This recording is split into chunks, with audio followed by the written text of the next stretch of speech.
आप सब लोगों को बहुत ज्यादा इंतजार था एक टॉपिक का। अभी जो फेज का एग्जाम हुआ है, लेटेस्ट मतलब न्यू पैटर्न का एक सवाल देखा गया है फेज के एग्जाम में। एक न्यू पैटर्न का सवाल देखा गया है रीडिंग कॉम्प्रिहेंशन के सेक्शन में और कुछ कुछ अलग क्वेश्चंस में। और वो नए पैटर्न का सवाल क्या था? वो नए पैटर्न का सवाल था, आपके एग्जाम में सेंटेंस में एक पार्ट दे दिया गया और आपसे पूछा गया कि बताओ ये जो पार्ट है ये एडजेक्टिव फ्रेज है, नाउन फ्रेज है, एडवर्बियल फ्रेज है, प्रेपोजिशनल फ्रेज है, जेरेंड फ्रेज है या इन्फिनेटिव फ्रेज है। अब भाई आप सबने तो पढ़ा था adjective, noun, adverb, preposition, gerund, infinitive सबने पढ़ रखा है, लेकिन फिर भी बच्चों का दिमाग एग्जाम में घूम गया क्योंकि फ्रेज से इन्होंने प्रैक्टिस नहीं करी थी। आप लोगों ने फ्रेज से प्रैक्टिस नहीं करी थी। पता है ये इतना डिफिकल्ट नहीं था, आप लोग घबरा गए एग्जाम में, पर कोई बात नहीं। अगर आपने नहीं करी थी, अब मैं आपको बताती हूँ और बहुत अच्छे से इस चीज को सीख जाना जो मैं सिखाने जा रही हूँ, सारे के सारे फ्रेजेस। तो शुरुआत एडजेक्टिव फ्रेज से करते हैं। करी जाए शुरुआत, ठीक है। तो शुरुआत एडजेक्टिव फ्रेज के संग करते हैं। इंग्लिश हिंदी मैंने प्रॉपर सब लिखा है ताकि एक बार में क्लियर हो जाए। एडजेक्टिव फ्रेज क्या है? ग्रुप ऑफ वर्ड्स है। देखो फ्रेज है मतलब एक सिंगल वर्ड नहीं है, ग्रुप ऑफ वर्ड्स है। ग्रुप ऑफ वर्ड्स जो किसी नाउन की क्वालिटी बता रहा हो वो एडजेक्टिव फ्रेज होता है। ठीक है, जैसे फुल ऑफ विजडम, कोई ना कोई होगा जो विजडम से भरा होगा, तो एडजेक्टिव फ्रेज हमेशा ग्रुप ऑफ वर्ड्स होगा और वो कोई ना कोई विशेषता, कोई ना कोई क्वालिटी बता रहा होगा, या तो नाउन की या प्रोनाउन की। तो आपके एग्जाम में यही किया गया था, एक बड़ा सा सेंटेंस दे दिया गया था, इतना हिस्सा अंडरलाइन कर दिया गया था और पूछा गया था बताओ ये कौन सा फ्रेज है। अभी आपको मैं प्रैक्टिस भी कराऊंगी जैसे एग्जाम में सवाल आया था, लेकिन पहले सीख लो। फिर rich, kindness, rich in kindness, ये भी एक क्वालिटी है। ब्रेव है वो हार्ट से, ये भी एक क्वालिटी है।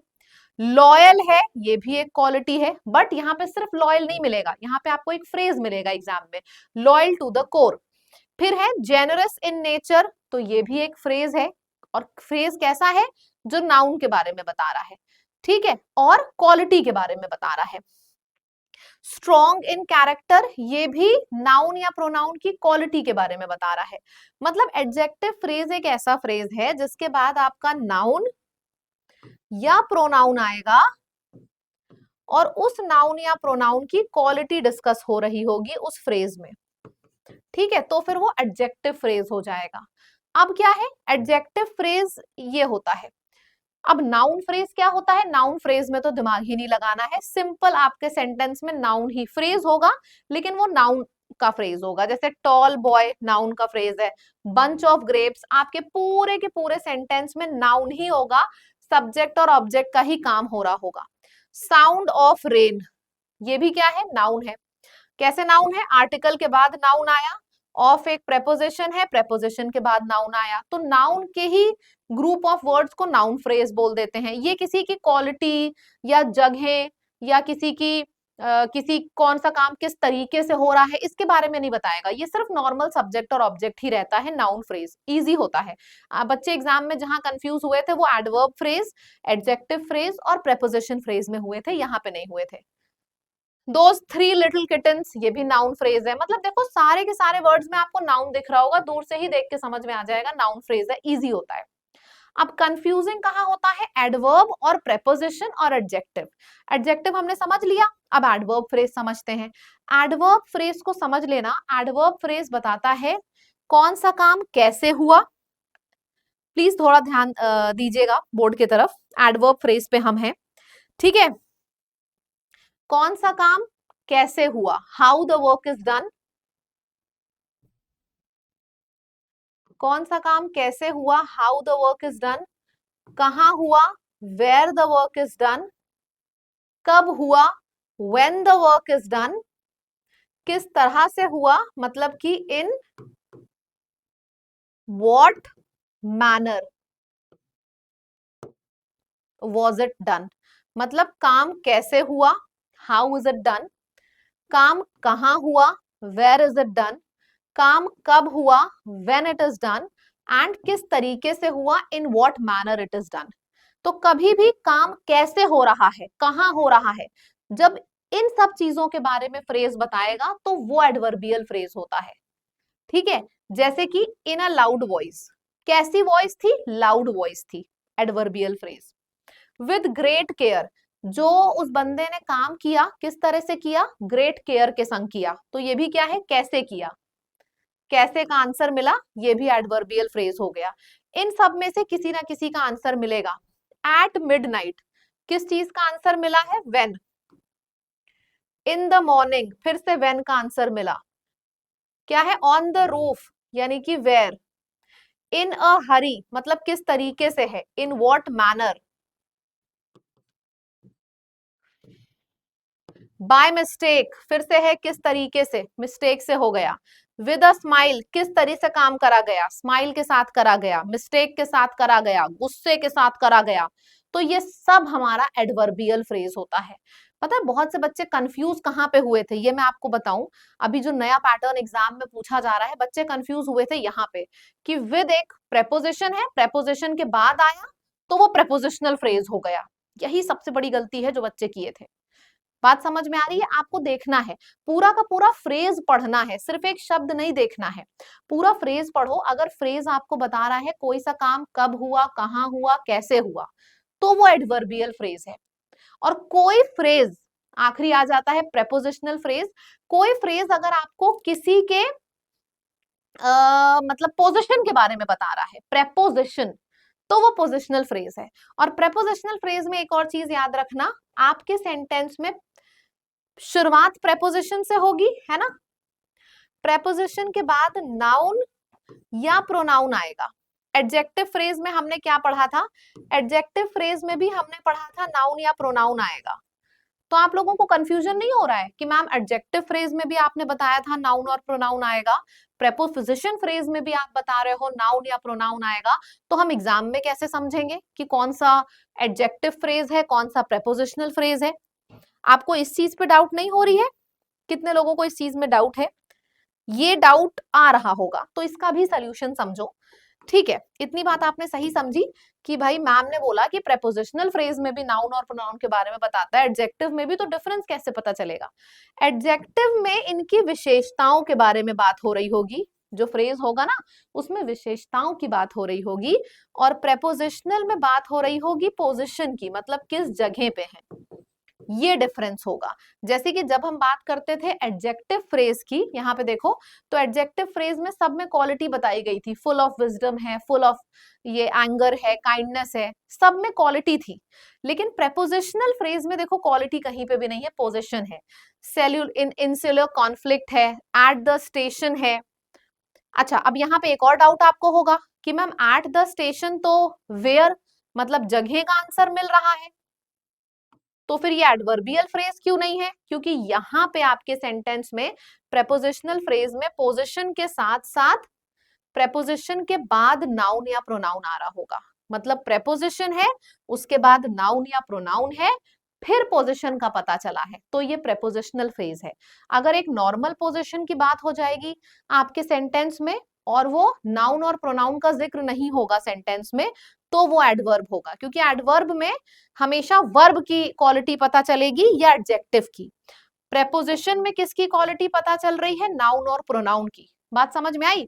एडवर्बियल फ्रेज में भी वेयर है, पर कंफ्यूज मत होना, क्योंकि एडवर्बियल फ्रेज में जहां जहां कंफ्यूजन बन सकता है मैं खुद ही बताई दे रही हूँ। ठीक है, एडवर्बियल फ्रेज में आपको नाउन और प्रोनाउन के बारे में नहीं पता चलता है, या तो वर्ब के बारे में पता चलेगा या तो एडजेक्टिव के प्लेस के, एडजेक्टिव के पोजीशन के बारे में पता चलेगा, मतलब कि वेयर का आंसर मिलेगा, ये एडवर्ब होगा, है ना। बहुत से बच्चे कंफ्यूज होंगे कि मैम वेयर का आंसर तो यहाँ पे भी मिल रहा है, ऑन द रूफ, है ना। तो आपको एक पूरा फ्रेज दिया जाएगा, उस फ्रेज में मतलब जो सेंटेंस दिया जाएगा, मैंने तो सिर्फ फ्रेज दिया है, एग्जाम में पूरा सेंटेंस दिया जाएगा, अभी मैं वैसे भी प्रैक्टिस कराऊंगी, वर्ब या एडजेक्टिव के बारे में होगा।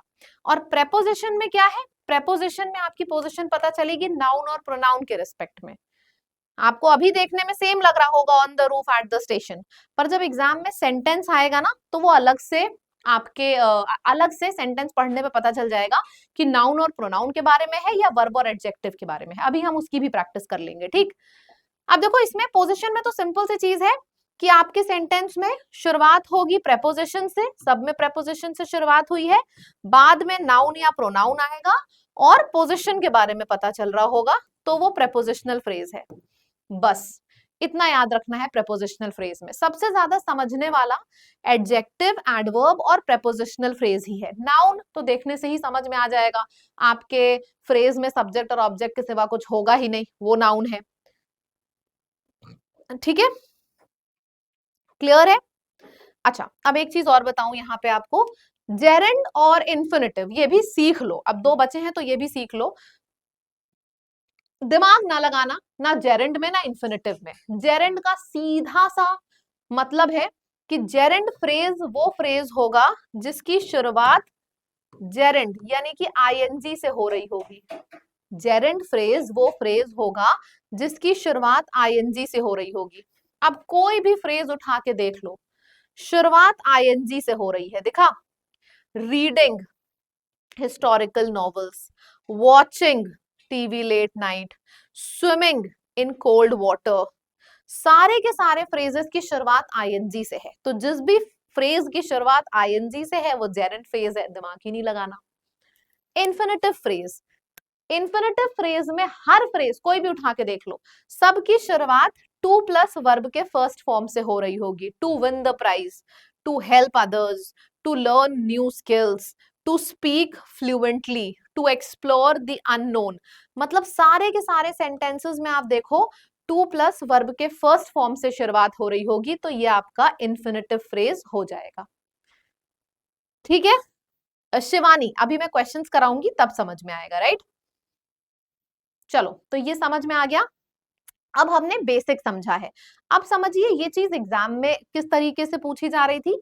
न्यू पैटर्न क्वेश्चन ये था, एग्जाम में आपको एक पैराग्राफ दे दिया गया था, पैराग्राफ में कुछ लाइन ऐसे करके अंडरलाइन कर दी गई थी, और आपसे एग्जाम में ऐसा सवाल पूछा गया था कि इस लाइन में जो ये अंडरलाइंड पोर्शन है ये कौन सा फ्रेज है। एग्जाम में ये पूछा गया था। ठीक है, अब आप इसको देखो और बताओ कि ये कौन सा फ्रेज है, बताइए।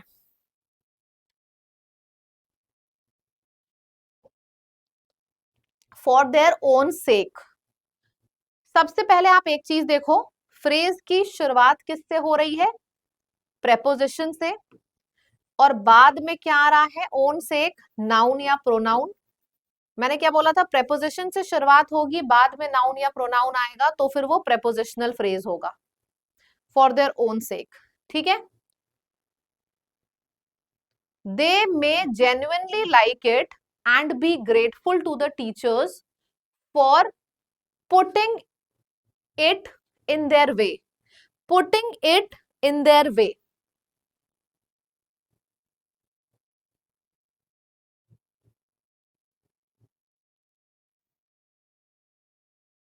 बताइए।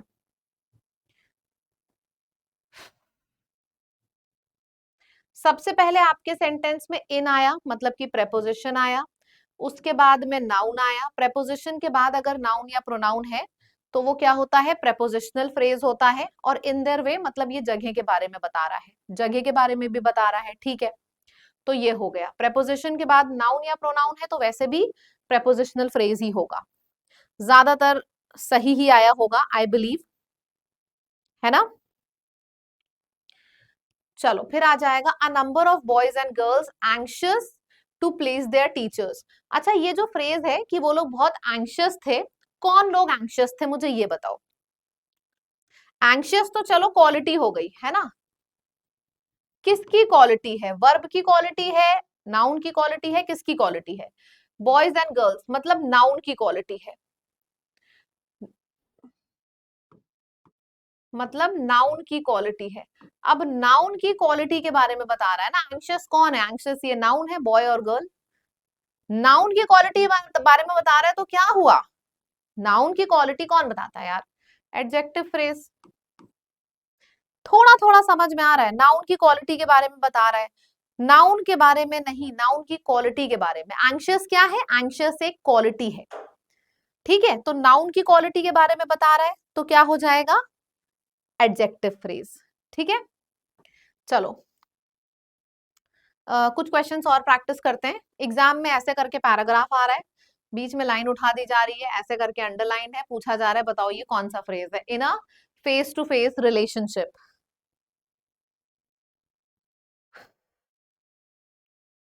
प्रेपोजिशनल फ्रेज हम कैसे देखते हैं? सबसे पहले आपके सेंटेंस की शुरुआत एक प्रेपोजिशन से होगी, उसके बाद नाउन आएगा। सेंटेंस की शुरुआत प्रेपोजिशन से हो रही है, उसके बाद नाउन आ रहा है, मतलब ये प्रेपोजिशनल फ्रेज है। सिंपल। देखो प्रेपोजिशनल फ्रेज, एडजेक्टिव फ्रेज, अब इतनी मतलब जब एक फ्लो में प्रैक्टिस कर रहे होगे तब थोड़ा सा कॉन्फिडेंस आ रहा होगा। What type of phrase is stimulating situation for both? Interviewer, बस इतना है, स्टिमुलेटिंग सिचुएशन फॉर बोथ, सिर्फ इतना अंडरलाइन है। ये स्टिमुलेटिंग सिचुएशन किसके लिए है, किसके बारे में है ये बात? इंटरव्यूअर और इंटरव्यूई, मतलब कि नाउन के बारे में है। नाउन के बारे में है मतलब ये क्या हुआ? नाउन के बारे में है, एडजेक्टिव है, और शब्दों का समूह है, मतलब एडजेक्टिव फ्रेज है। कुछ भी पूछना है आप बिंदास पूछ सकते हो, कुछ भी पूछना है बिंदास पूछ सकते हो।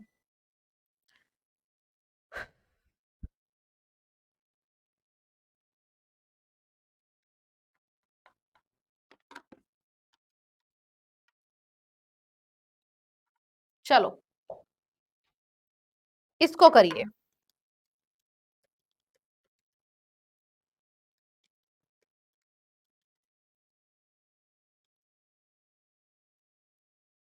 यहाँ पे क्या होगा बताएं?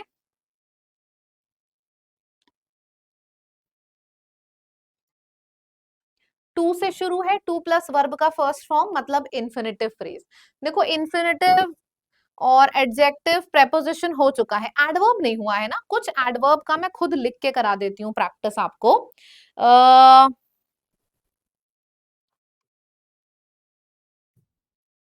आप लोग भी लिखो, मैं भी बोल रही हूँ। ही एक्सेप्टेड, लिखे सब लोग। he accepted the invitation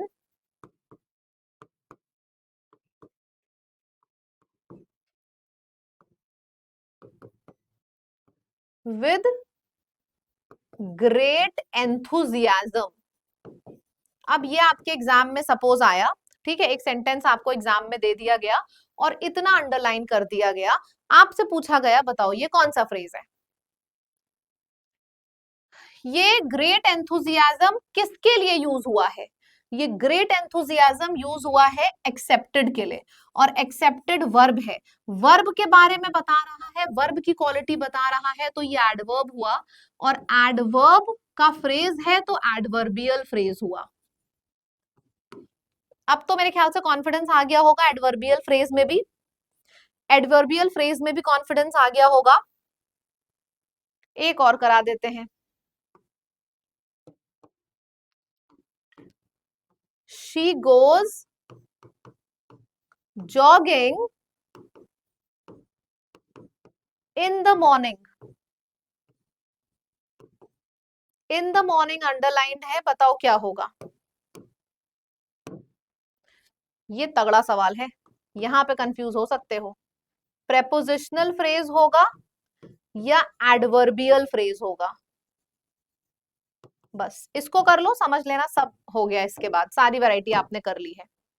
अब इसमें बच्चे एग्जाम में क्या गलती करेंगे कि देखेंगे प्रेपोजिशन है, प्रेपोजिशन है, प्रेपोजिशन के बाद नाउन है, प्रेपोजिशन के बाद नाउन है, मार्क करने जाएंगे प्रेपोजिशनल फ्रेज। लेकिन इन द मॉर्निंग आप ये सोचो किसके बारे में बता रहा है? कि वो जॉगिंग जाता है मॉर्निंग में, यानी कि वर्ब के बारे में बता रहा है, और वर्ब के बारे में बता रहा है तो एडवर्बियल फ्रेज हुआ। ये कंफ्यूजन बच्चों को एग्जाम में बहुत ज्यादा हो रहा है कि जो अंडरलाइन है वो सिर्फ वही चीज को देख रहे हैं, आगे पीछे भी तो देखो। आगे पीछे देखोगे तब कॉन्फिडेंस आएगा ना। बात समझ में आ गई सभी लोगों को? इस तरीके से फ्रेज के सवाल होते हैं। तो आपका जो भी ये नए पैटर्न के सवाल हमने यहाँ पे करे हैं, ठीक है, इसको मतलब जरूर रिवाइज करना, इस वीडियो को एक बार, दो बार, तीन बार, ठीक है, आपको ये जितना अजीब लगेगा उतनी बार रिवाइज करो, ये अच्छा लगने लगेगा। ठीक है, और मेरे टेलीग्राम को जरूर आप ज्वाइन कर लेना, जिसने नहीं ज्वाइन किया है, इंग्लिश बाय वर्खा मैम। यहाँ पे अब जैसे आपका स्टेनो का एग्जाम होगा, सीजीएल होगा, तो जो भी नई वैरायटी मुझे मिलेगी, मैं कुछ कुछ क्वेश्चंस बना बना के इस पे भेजती रहूंगी, तो इसको जरूर सब लोग ज्वाइन कर लेना। और ये फ्रेजेस की नई वैरायटी है जिससे बहुत ज्यादा स्टूडेंट्स कंफ्यूज हो रहे होंगे। आई थिंक कि अब आपको थोड़ी सी राहत मिली होगी। अगर मिली है तो मुझे कमेंट करके जरूर बताइए कि हाँ, इस वीडियो से थोड़ा क्लैरिटी आपको आई है, एंड जरूर बताइएगा। अच्छा हाँ, और अपने फ्रेंड्स को भी इसके बारे में बताओ, इस वीडियो को जरूर शेयर करो। ठीक है,